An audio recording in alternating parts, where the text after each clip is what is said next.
Hei, seaktif-aktifnya Anda, sesibuk-sibuknya akan selesai semua itu. Dan semua kita akan pulang. Bukankah setelah Isya kita terpejam?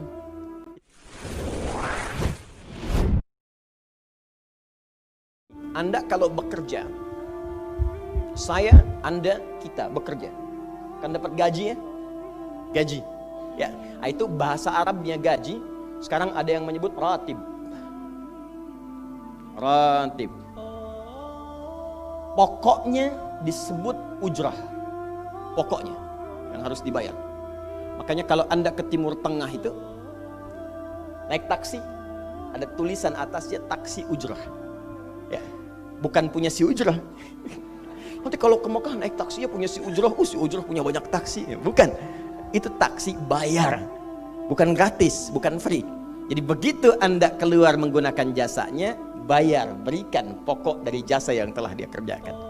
Perhatikan baik-baik, teman-teman sekalian. Ketika Anda bekerja dalam urusan dunia, Anda mendapatkan ujrah. Nih bayar 10 dinar, 10.000 rupiah, sekian, sekian, sekian. Ketika Anda kerjakan untuk misi akhirat supaya bekal untuk pulang, bukankah 10 juta ditabung, tabung, bikin rumah kan? Beli pakaian yang elok, beli kendaraan. Sama persis Anda sholat itu diberikan juga bayarannya, diberikan juga pokok pemberiannya. Anda puasa diberikan pokoknya, baca Al-Quran dikasih bayarannya. Namanya pahala. Dalam bahasa Al-Quran disebut ajrun namanya. Dunia ujrah, akhirat ajrun. Lahum ajrun ghairu mamnun. Ajrun. Berapa ukurannya? Minimal 10. Turun Quran surah ke-6 ayat 160. Ya, kita keluarkan supaya terukur. Ya. Setiap pekerjaan dunia menjadi nilai akhirat punya poin. Pekerjaannya disebut hasanah namanya. Ya. Amal solehnya disebut hasanah. Siapa yang mengerjakan di dunia pekerjaan punya nilai akhirat, amal soleh namanya hasanah. Setiap hasanah punya poin 10. Man jaa bil hasanati falahu asyru amthaliha. Siapa yang mengerjakan perbuatan di dunia dan punya nilai akhirat, bekerja dikerjakan karena Allah mencari yang halal. Tuliskan poinnya. Salat, tuliskan poinnya. Setiap pekerjaan 10. Hitungannya 1 keduanya 500 tahun, 2 ketiganya 500 tahun, 3 keempatnya 500 tahun. Jadi jangan menghitung 1, 2, 3 terlalu sedikit.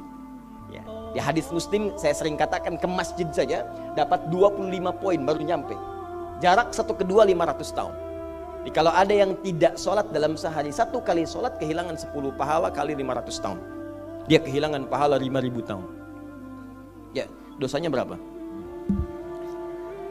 Nah, makanya sering kita bermohon begini, ya Allah, jadikan semua perbuatan duniaku punya nilai akhirat supaya ditampakkan di akhirat. Di hasanah dunia ini akan ditampakkan saat dihisab di akhirat. Makanya sering kita katakan, ya Al-Baqarah ayat 201, wa minhum may yaqulu rabbana atina fid dunya. Ya Allah, jadikan semua kegiatan duniaku hasanah. Namaku sudah hasanah ya Allah. Perbuatanku belum tentu. Ya sudah suami namanya Hasan, ya istri Hasanah, anaknya Husna, ya kan? Yang laki-laki Husain, tuh. Semua kumpul, tapi kalau pekerjaannya tidak demikian menjadi amal soleh, nggak terkumpul ini. Ya, dan akhirat pun nampakkan lagi hasanahnya. Maka diteruskan ayatnya, wa fil akhirati hasanah. Makanya saat di akhirat itu ditampakkan, faman ya'mal mithqala dzarratin khairan yarah. Ya, makanya kalau mau mithqal, yang khairan yarah. Jangan yang syarran yarah. Ya, pada yang baik-baik, miskol tahajud, miskol untuk baca Quran, ya, miskol untuk bisa tilawah, miskol untuk mengingatkan puasa sunnah, itu khairan yarah. Ya, mithqal pada yang tidak bagus, tinggalkan itu syarran yarah. Ini balik sini. Maka dapat kita nilai ini, kembali kepada Allah, kumpulkan semua ini. Tinggal nanti tergantung Anda mau punya rumah di yang mana daerahnya. Komplek yang elit di Indonesia, di sini Jakarta ada Pondok Indah.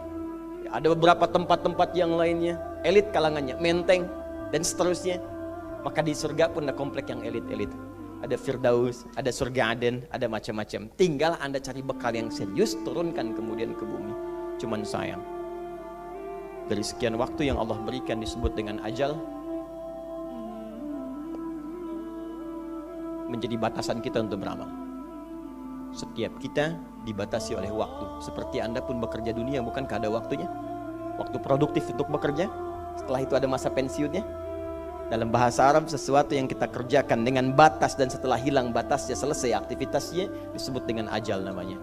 Maka Allah membuat ketentuan, kita pun tidak abadi di bumi. Setiap kita punya batas waktu, kalau selesai dinas kita dan pulang kita untuk mempertanggungjawabkan semua yang kita kerjakan di sini. Maka turun Quran surah ke-7 ayat 30 berapa? 4 untuk menggambarkan ini.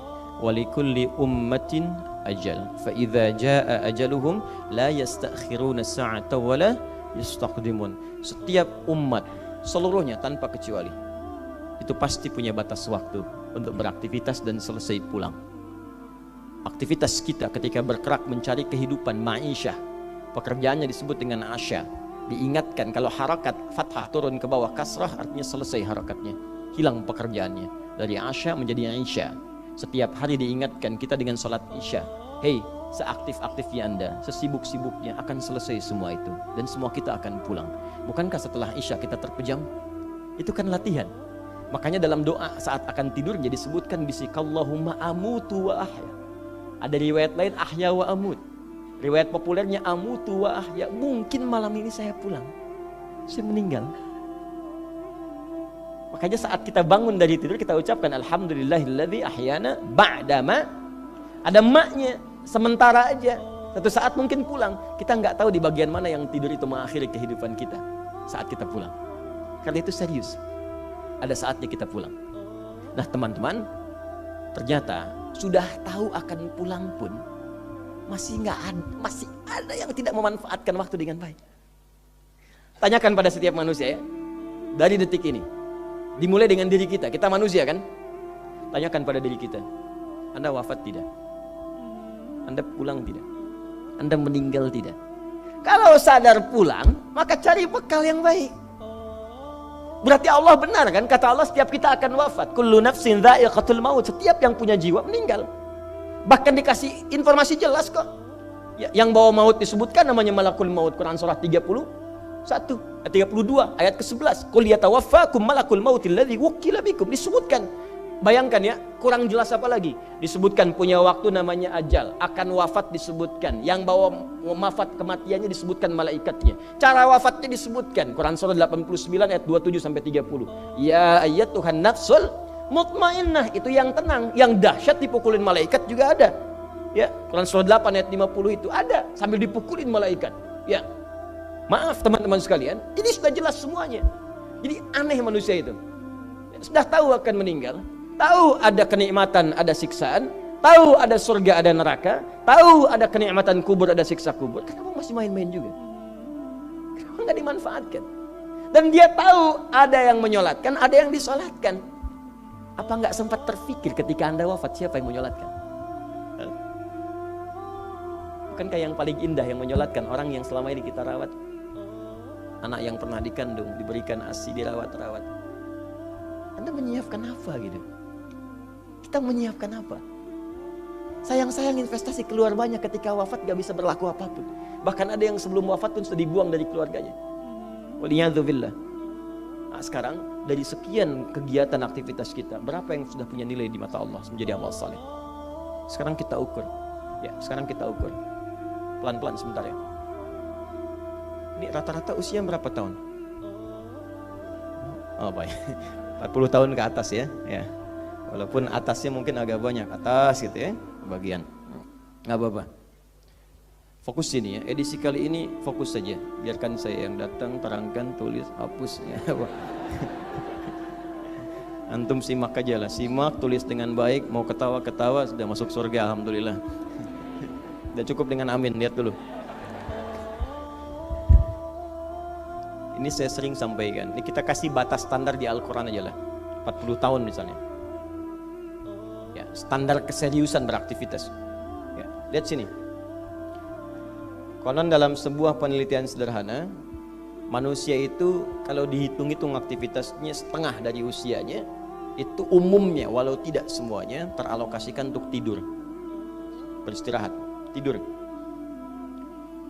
Dari mulai lahir, bayi kecil tidur, dewasa beraktivitas, tidur siang, tidur malam, tidur macam-macam, tidur kecapean, tidur ngantuk, tidur lelah, tidur segala rupa, tidur setengah dari usia. Jadi kalau 40 tahun tidurnya berapa tahun? 20 tahun. Baik. Sisanya beraktivitas, ya, nah itu berapa tahun? 20 tahun. Jadi di sini kalau kita hitung, ya kalau beriman, alhamdulillah kita sholatnya, puasanya, baca Qurannya, tapi juga kerjanya, tertawanya, candanya, macam-macamnya 20 tahun. Dari 20 tahun ini, berapa yang jadi aktivitas ibadah? Yang jadi ibadah berapa? Ya, jangan terlalu pesimis ya, ambil 10 tahun misalnya. 10 tahun ibadah. Nah, jadi di sini adalah sholatnya, baca Qurannya, puasanya, dan sebagainya, sedekahnya, infaknya. Apakah semua ibadah itu langsung diterima? Belum tentu. Syaratnya ikhlas. Wa ma umiru illa liya'budullaha mukhlishina lahuddin. Quran surah 98 ayat 5. Pertanyaannya, dari ibadah yang kurang lebih 10 tahun ini, berapa tahun yang ikhlas? Ya, ambillah tengah-tengahnya 5 misalnya kan. 5 tahun. Ini yang ikhlas, insya Allah.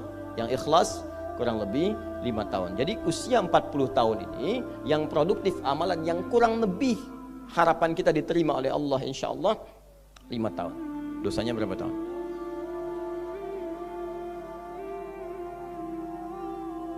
Dan masih bisa tertawa. Dan masih mengharap surga. Masih ingin ke surga Firdaus.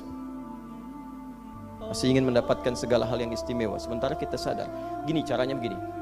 Coba ucapkan dengan kalimat yang lantang bahwa Anda tak punya dosa. Kalau tak mampu, berarti punya dosa. Ucapkan Anda sudah siap ke surga. Kalau tak mampu, amalnya masih kurang.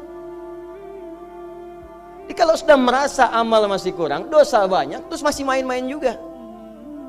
Sudah tahu usia sudah di atas ini, ada yang 50, 60 tahu, waktunya sedikit. Yang kemarin-kemarin banyak yang sia-sia. Jadi kalau yang kemarin-kemarin kurang, masa sisanya masih dikurangi juga?